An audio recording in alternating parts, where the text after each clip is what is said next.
Hey guys, it's your best boxing friends. I'm Kelsey. This is Rachel. Deontay Wilder announced his next fight will be against not Anthony Joshua, not Tyson Fury, Luis Ortiz, a rematch of their previous fight, which was a really good fight of the year candidate type fight where Wilder was definitely hurt, buzzed, hurt badly, and had to come back to win that fight by 10th round. I think it was 10th round knockout.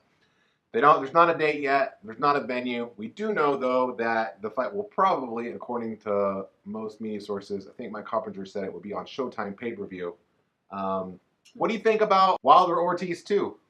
Well, I feel like honestly, I feel like it's a safe fight for Wilder and his team to pick because it's against like somebody you had trouble with, but I feel fairly confident that this second time through that Wilder can decisively win more easily. I don't think it's going to be as difficult a fight. I think Ortiz has aged a lot since that fight. Yeah, I think what you're saying, the story I make up when you say safe is that it's a safe and promotable fight. Right. Safe and promotable. You could fight tons of safe guys that wouldn't be as dangerous as the Cuban southpaw Luis Ortiz.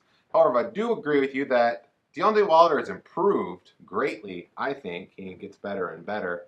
That will begin to change eventually because I think he's 33 years old. So once you get around this age, you start a slow but natural decline in your physicality. And a guy like Deontay Wilder, who relies so much on his speed and athleticism, it's more like Roy Jones than like a Floyd Mayweather Jr., who was so skilled that when he started slowing down, he was still a great fighter. Mm-hmm. However, I'm interested in the fight because Deontay Wilder is one of the best heavyweights in the world. He's undefeated. I wish it was Tyson Fury or Anthony Joshua, but it's going to be Luis Ortiz. I don't think there's anything we can do about it, right? Do you want to boycott it with me, or? No, and I'm also on the other side of things. Like, I like Luis Ortiz, and I'm glad for him to get a shot. Like, this is a shot, and he's a great heavyweight boxer.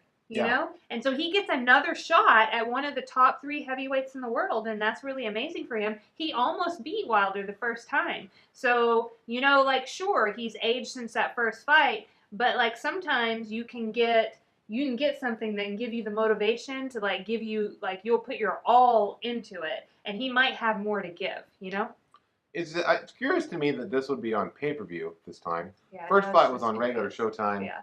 This fight is a bigger fight because of where Wilder is in his career now after pulling the draw against Tyson Fury. I think he has 9 title defenses now. It's pretty rarefied air as far as title defenses go.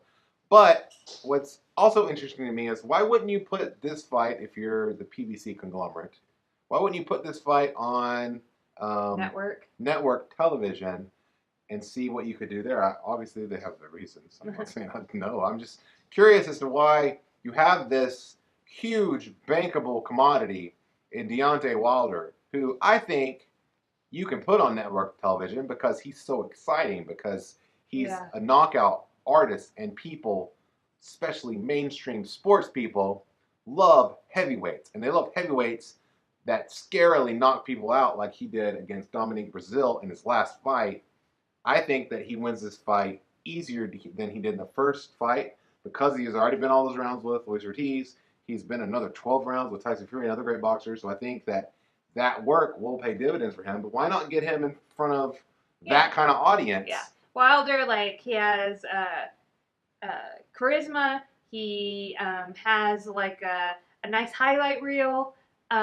He has he's a heavyweight. He's got the gift of gab too. Yeah. He's really great on the mic. You get to promote a heavyweight fight like you would get to on network television, which to me seems easier than trying to promote a welterweight fight. I feel like you throw around the world welterweight, and mainstream non-boxing fans they don't really know. They're like, first of all, what's a welterweight? Right. They ask us questions all the time about weight classes, but everybody knows what heavyweight means. Yeah. And so I do wonder if it's a missed opportunity, or if they're just well, we need the money.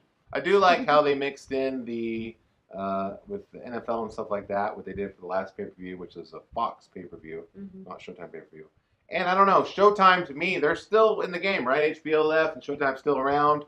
I think they've heavily promoted, for lack of a better term, Deontay Wilder as one of their big assets in boxing. So I guess it makes sense that he would stay with them and that they would want to keep him. So I'm interested. I'm excited about the fight. Say what you will about Wilder versus Ortiz too. It's a much better fight than Joshua versus Andy Ruiz. Any way you slice it, that's just the truth. If you don't believe me, you can look at the odds for the fight, and you'll see that, like, clearly people think that this is a more competitive, better fight. However, and better and more competitive than Fury. Schwartz. Yeah, that's the ultimate. Like, I'm not dogging. Compared to AJ versus Ruiz, Fury versus Schwartz is total garbage. Like, that guy is not a relevant heavyweight contender. That's a case of him just fighting a guy he can truly win against and not being promoted. That's not a promoted fight. It is disappointing to, like, have yet another one of the top 3 heavyweights not make a fight with one of the other ones. You know what I mean? And, like, we almost thought we'd get the Wilder-Fury rematch right away. And then Fury was like, oh. So now we're just like another, because every time they make a fight, right, like, it just pushes that timeline out even farther. And it's not like fights happen once a week, once a month. Like, you know, they might happen once a quarter at best. Yeah. You know? You know, we compared this era recently in a Real Talk with Kelsey and Rachel show with the 1990s with Holyfield, Tyson, Bo, and Lewis. Well, another perhaps interesting dissection between the two, that's not the right word, parallel between the two, is that not all those guys fought each other either, right? Riddick Bowe never fought Mike Tyson or Lennox Lewis. Yeah. You know, I mean, it could be the same thing. All we've gotten so far is Deontay Wilder versus Tyson Fury. We need that fight again because it was a draw, and I'm hopeful to see the rest of the guys get into action. I think that with Fury and Joshua, they're still young enough to, I think, those fights are going to happen so long as they both keep winning. But Wilder, I do get worried about Wilder because, again, like I said, he's so athletic. He relies on that so much. He's a really good fighter. But when that starts to slip, you might have a Roy Jones situation. You know what I'm saying? Where Antonio Tarver comes out of nowhere and knocks him out. And then, like, you're like, well, that's just a fluke. Well, then Glenn Johnson did it. You see what I'm saying? Like, that kind of thing happens. I don't think it's about to happen, but I'm saying you wait another year, another 2 years, and hey, it's heavyweight boxing, guys. That can happen in any fight. Just fight in your prime, guys, okay? Fight the top guys in your prime. Stop living in a place of fear and scarcity. Just fight the fights. Who cares if you win or lose? Just lay it all on the line, and whatever comes, comes. We've laid it all on the line in a way, Rachel, and bring in this awesome Real Talk with Kelsey and Rachel banter to the masses, right? We felt like we were just sitting at home one day and, like, felt it in our hearts. We're like, the world's missing something, you know? I turn on TV, there's boxing stuff all over, all these big wig media types. You can always tell a big wig media type because they got a big wig on. So that's not really true. They're all on TV talking their noise. But we want to be the media people for the people. We're the people's media. We're the people's champion of both YouTube and everywhere else that you might see this. If you get bootleg copies of this from, like, some guy named Steve down at the grocery store, we appreciate you watching. Do that all you want. We just want to thank you for watching our show. We would like you to like, comment, and subscribe. And join Real Talk with Kelsey and Rachel. Be our best boxing friends.